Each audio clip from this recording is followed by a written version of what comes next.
बच्चों नमस्कार। शिवाजी की पाठशाला में आपका स्वागत है। बच्चों आज मैं कक्षा 8 की इकाई 3 परमाणु की संरचना की पढ़ाई आपको करवाने जा रहा हूं। बच्चों ध्यान से समझना और सुनना।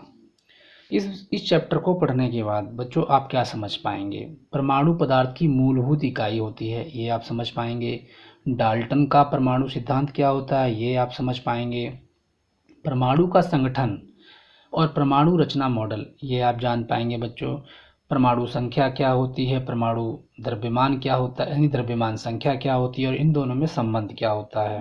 समस्थानिक क्या होते हैं बच्चों, आयनों का बनना और संयोजकता क्या होती है। ये तमाम चीज़ें आप इस पूरे अध्याय को पढ़ने के बाद आप इसको समझ पाएंगे। चलिए शुरुआत करते हैं बच्चों। परमाणु पदार्थ की मूलभूत इकाई होती है, ये आप पिछली कई कक्षाओं में बच्चों पढ़ चुके हैं। परमाणु क्या होती है, किसी भी पदार्थ की मूलभूत इकाई, यानी जिससे कि कोई भी पदार्थ बना होता है। चलिए शुरू करते हैं। आपने पिछली कक्षाओं में बच्चों पढ़ा है कि पदार्थ यानी द्रव्य वह वस्तु है जिसमें कुछ आयतन और द्रव्यमान होता है। हमने पिछली कक्षा 7 में पढ़ा था कि पदार्थ क्या होता है। पदार्थ जो है या वस्तु वह आयतन होता है उसका कुछ, और वो क्या करती है, उसके अंदर कुछ द्रव्यमान होता है। यानी कि हमने बोला था कि पदार्थ क्या है, जो कुछ स्थान घेरता है। यानी कि कोई भी वस्तु जो है जब कुछ स्थान घेरती है और उसके अंदर कुछ द्रव्यमान होता है, यानी उसके अंदर कुछ भार होता है, तो वो पदार्थ कहलाता है। प्राचीन काल से विभिन्न वैज्ञानिक और दार्शनिक पदार्थ की संरचना के विषय में कल्पना करते आए हैं। यानी बहुत सारे दार्शनिक और वैज्ञानिक पदार्थ किस तरह से बना हुआ है उसके विषय में कल्पना करते आए हैं। तो एक भारतीय दार्शनिक थे जिनका नाम था महर्षि कणाद।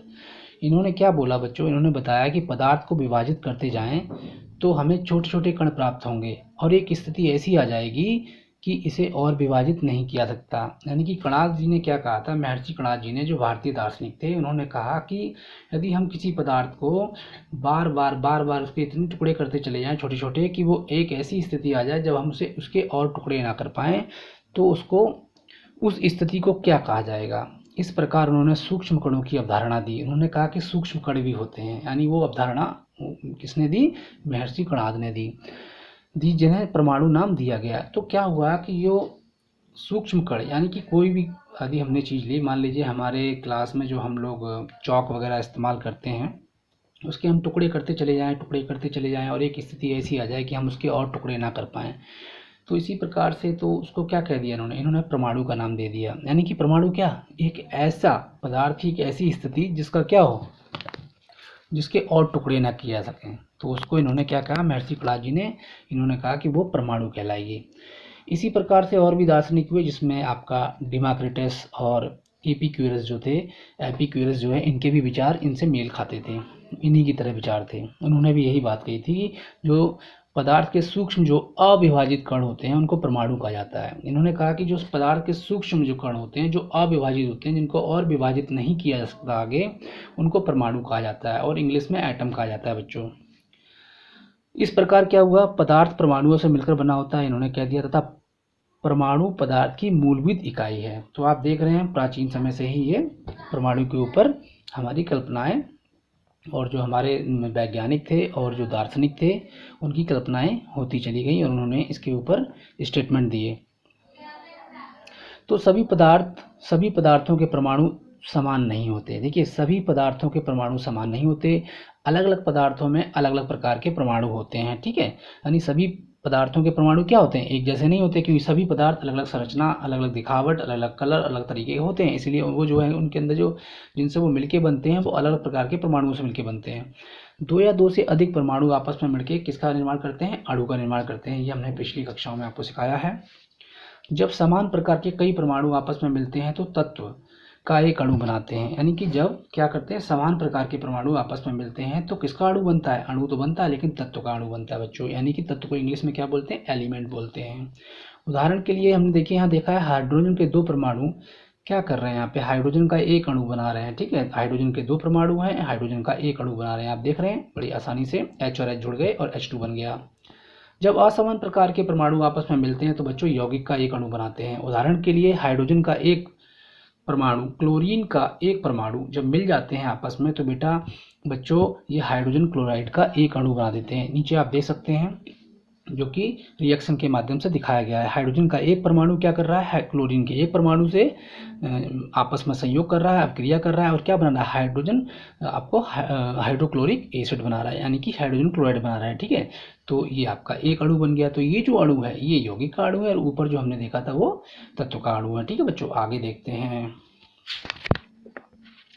अब देखिए, सबसे पहले जो जिन्होंने जो है परमाणु का सिद्धांत दिया और परमाणु के बारे में बताया वो थे हमारे महर्षि कणाद जी के बाद में, यानी ये जो डाल्टन साहब। तो डाल्टन का परमाणु सिद्धांत बहुत ही फेमस रहा, 1808 में उन्होंने दिया था। तो महर्षि कणाद जो थे यूनानी दार्शनिक और अन्य लोगों द्वारा प्रस्तावित, यानी यूनानी दार्शनिक भी हुए और हमारे महर्षि कणाद जो है भारतीय दार्शनिक थे, और अन्य लोगों द्वारा प्रस्तावित प्राचीन सिद्धांत केवल विचारों पर आधारित थे, ना कि प्रयोगों पर। यानी जो महर्षि कणाद थे उन्हें कल्पना की थी कि ऐसा हो सकता है और ऐसे इस तरह का परमाणु हो सकता है।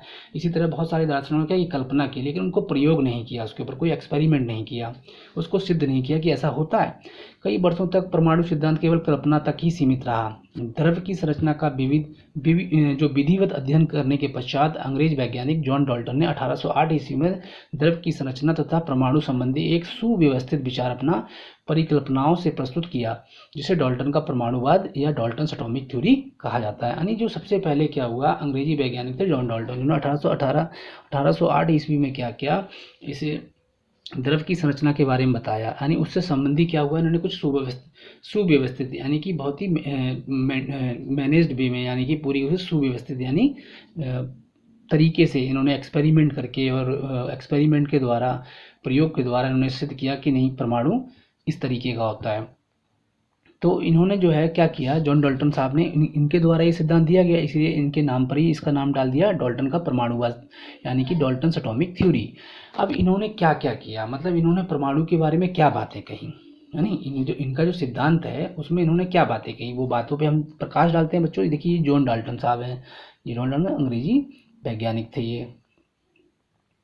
तो देखिए, जॉन डाल्टन जी के सिद्धांत के अनुसार क्या बातें निकल के आई, पदार्थ या तत्व अनेक सूक्ष्म कणों से बना होता है जिन्हें परमाणु कहते हैं। देखिए, यही महर्षि कणाद जी ने भी दिया और भी बहुत सारे यूनानी दार्शनिक हुए और उन्होंने भी यही बात कही थी, पदार्थ क्या होता है या तत्व क्या होता है, अनेक सूक्ष्म कणों से बना होता है जिन्हें परमाणु कहते हैं। ठीक है, परमाणुओं को ना तो नष्ट किया जा सकता है और ना ही बनाया जा सकता है, ये इन्होंने किया। और इन्होंने क्या कहा, परमाणु अविभाज्य, यही बात उन्होंने भी कही थी, यही बात ये भी करें।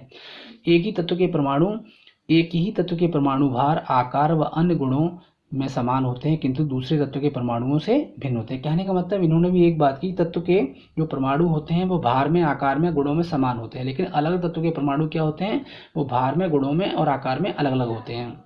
इन्होंने क्या बताया, परमाणु सरल पूर्णांक अनुपात में संयुक्त होते हैं, यानी परमाणु जो होते हैं क्या होते हैं, वो पूर्णांक होते हैं। मतलब ऐसा नहीं है कि भिन्न में हो, ऐसा बटे में हो, वो नहीं, वो पूरे पूरे पूर्णांक में होंगे। तो एक परमाणु होगा, दो होंगे, तीन होंगे, चार होंगे, पाँच, ये नहीं 1/4 परमाणु, 1/6 परमाणु, 1/8 परमाणु, इस तरीके से नहीं होगा। ठीक है, तो ये था हमारा परमाणु का, डाल्टन्स का परमाणु सिद्धांत, जो कि 1808 में किसने दिया, अंग्रेजी वैज्ञानिक जॉन डाल्टन ने दिया। और इन्होंने बहुत सारी बातें सही कही, लेकिन बहुत सारी बातें इनकी जो है बाद में नकार दी गई, जो कि जे थॉमसन साहब का मॉडल आएगा, फिर रदरफोर्ड साहब का नाव की मॉडल आएगा, नाव के बारे में बताएंगे। इसके अलावा बोर साहब का मॉडल आएगा, तो बहुत सारे मॉडल आएंगे, उनके बारे में भी हम आपको बताएंगे। आज की कक्षा में इतना ही बच्चों, इसको ध्यान से देखिएगा और समझिएगा। ठीक है, थैंक यू वेरी मच बच्चों फॉर वॉचिंग दिस वीडियो।